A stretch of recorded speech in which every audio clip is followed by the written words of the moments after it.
Cocoa మొక్కలు ఎదగడానికి మరియు చెట్టు పంట ఇవ్వడానికి మైక్రోన్యూట్రియంట్స్లో జింక్ మూలకం అనేది చాలా ముఖ్యం.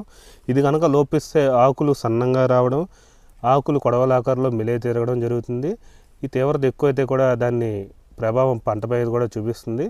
కోకో కాయల్లో గింజ సంఖ్య తగ్గడం, పిందమాడడం, తర్వాత గింజ పరిమాణం కూడా తగ్గడం జరుగుతుంది.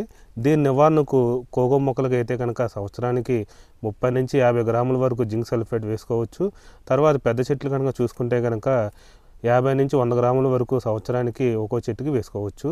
ఇలా వేసుకున్నట్లయితే కనుక జింక్ లోపాన్ని నివారించుకోవచ్చు.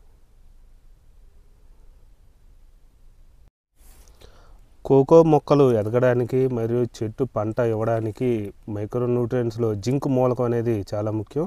ఇది కనుక లోపిస్తే ఆకులు సన్నంగా రావడం, ఆకులు కొడవలాకారంలో మెలే తిరగడం జరుగుతుంది. ఈ తీవ్రత ఎక్కువైతే కూడా దాన్ని ప్రభావం